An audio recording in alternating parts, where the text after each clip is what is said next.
శ్రీకాకుళం జిల్లా బూర్జా సరబుజ్జిల మండలాల్లో గిరిజన గ్రామాల సమీపంలో 1600 ఎకరాల విస్తీర్ణంలో ఏపీ జెన్కో విద్యుత్ సంస్థ ఆధ్వర్యంలో థర్మల్ విద్యుత్ కేంద్రం నిర్మించేందుకు రాష్ట్ర ప్రభుత్వం తీసుకున్న నిర్ణయంపై గిరిజనులు తీవ్ర ఆందోళన వ్యక్తం చేస్తున్నారని మాజీ స్పీకర్ తమ్మినేని సీతారాం అన్నారు. ప్రాజెక్టు వల్ల తమ జీవనాధారం కోల్పోతున్న భయంతో గిరిజన సంఘాలు ఉద్యమానికి సిద్ధమవుతున్నాయన్నారు.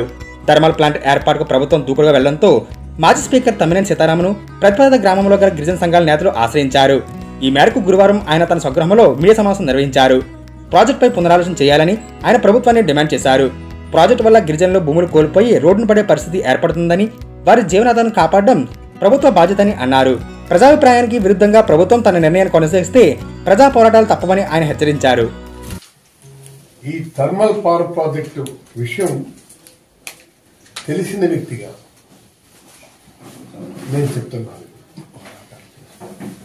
ఇది కాకరాపల్లిలో పెట్టే ప్రయత్నం చేశారు, అలాగే సోంపేటలో పెట్టే ప్రయత్నం చేశారు. కానీ అవి చివరకు ప్రజాగ్రహానికి గురై ప్రజల అభిమతానికి వ్యతిరేకంగా చేపడుతున్నటువంటివని చెప్పి వాటిని వెంటనే కాకరాపల్లిని చాలా వరకు కన్స్ట్రక్ట్ చేస్తారు, స్టాప్ చేశారు విషయం తీసుకుని.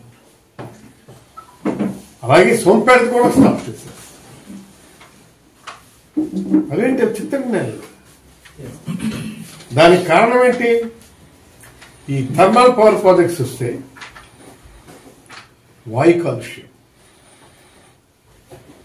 నీటి కాలుష్యం, మొత్తం అసలు దీంట్లో మేము అక్కడ తిరుగుతుండేటప్పుడు మేము చూసేవాళ్ళం. ఇట్లా కాలుతో తంతే వచ్చినటువంటి నీరంతా కూడా పొల్యూటెడ్ వాటర్. ఇప్పుడు ఆ పొల్యూటెడ్ వాటర్ని ఎందులో పెట్టడానికి వాళ్ళు? కాబట్టి నేను అన్నది ఈ విషయాన్ని తెలుసుకోకుండా, విషయాన్ని గ్రహించకుండా ఇక్కడ థర్మల్ పవర్ ప్రాజెక్ట్ తీసుకొస్తున్న ప్రజలకి ఆశలు రేపటి 1600 ఎకరాల్లో మీరు ఇవాళ స్టార్ట్ చేయబోతున్నారు.